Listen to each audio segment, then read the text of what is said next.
Hello, welcome to Ozola. I'm Carol Pitt, the training officer at Ozola. During this training session, I'm going to demonstrate how easy it is to create an assignment on Ozola. So let's have a look at Ozola. So here I am logged on as someone that creates bookings on Ozola. This is my home page. So to create a booking, we go to our assignment tab, which is up here. And then you've got three options. You've got create, my assignments and view all assignments. My assignments, when you select that tab, will display all the assignments that you actually created. And view all assignments will display all the assignments for the cost centres that you are allocated to. But for this session, we're going to create an assignment. So we're just going to click on create. And here we go. Here's the first page of the assignment form. And the first step is this sort of session information screen that we're looking at. So fill in all mandatory requirements. So we'll start off with what role type we're looking for. We'll have a look for a lecturer, who the manager is, assignment description. Now in this field you may have, along with assignment description, you may have subject codes. It depends on what your organisation requested. Now I'm going to look for an ESOL lecturer. ESOL level 1. Activity type is the fee rate, so we have a lecturer rate. Displays what the hourly rate to the lecturer is. Health and safety issues, answer yes if there's specific health and safety issues. And when you populate these two radio buttons here, you have a predetermined message that will appear on the successful candidate's advice note at the end. So if we say no, we have that message. In here we can type in who we're looking for, or you can put notes in here. So if you're asking somebody to find someone for you, to fulfill a role, the more information you put in assignment notes, the easier it will be to help the resourcer to find that person for you. In this instance, I'm going to say that this is a named booking, and we're going to put this booking, we'll put it for Mickey Mouse.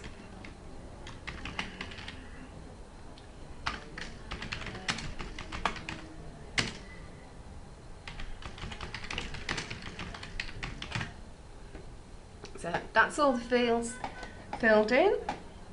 Just scroll down. Oh, sorry, it's not all the fields. We've got to select a cost centre, and we'll choose A1. So next, now this has taken us through to the session information that we have. So let's say we want, it's going to be weekly. So we click the weekly and we have to give it a start date.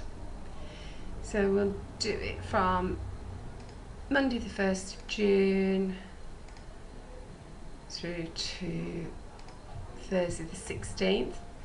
And now we've got to enter the days, so when the sessions are to be held. So we put the days and times. So we say it's timed, and we will put in there, let's say we'll do 9:30 to 15:30. So give them a break, so it's easy to add breaks in. So we'll say, and we tick the box that says break required, we select new break, and now it's asking us to enter the start times. So we'll say 12 to 1 o'clock, and then we tick on update, and we're happy with that. So that's 9 till 3:30 with a break for lunch between 12 and 1 o'clock. and then we'll put one more in. We'll have one on a Thursday. Timed again, and we can do 1300 to 1430. You notice you've got this NTS. This is non-time specific. If you choose NTS or non-time specific, rather than entering set times, you just enter the duration. So you put 3 hours in. So what that sort of determines is that you're asking somebody to do 3 hours on that given day. Probably useful for work-based learners or work-based assessments, so where the assessor wouldn't necessarily have set times to go and do it, as long as he covered his work over a set amount of time during the week. So that gets rid of it. We'll just keep it as it is. So we've got Mondays 9:30 to 3:30 with an hour break for lunch, and Thursdays 1 p.m. to 2:30 with no break. Now we select create lines, and there we go, it shows you. This little expansion arrow here will show you the actual sessions that are going through. You see 9:30 to 12. And puts it back, and then we will have 1 till 3:30. There we go, 1 to 3:30. Happy with all of that? I'll show you the Thursdays. So these all default to set to us actually being working. So you can, if you know that sort of on the 25th of that month, somebody, you know, your establishment will be closed, you could do that. But this is all generated from the calendar that's set to your client. Okay, so we're happy with all of that. We click on next, and this will take us through to the summary page. So this is the information we put on page 1. There we go. Here's the cost centre. We can edit any of these that we've already populated. We can edit it by clicking on edit, change the cost centre, and then select back to save. Happy with that, click on finish. It's now asking, would you like to allocate this assignment to a particular candidate? So if we say yes,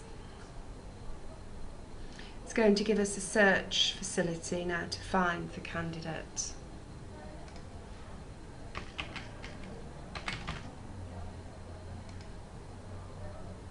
Here we go, so I've searched on Mickey, I found Mickey Mouse.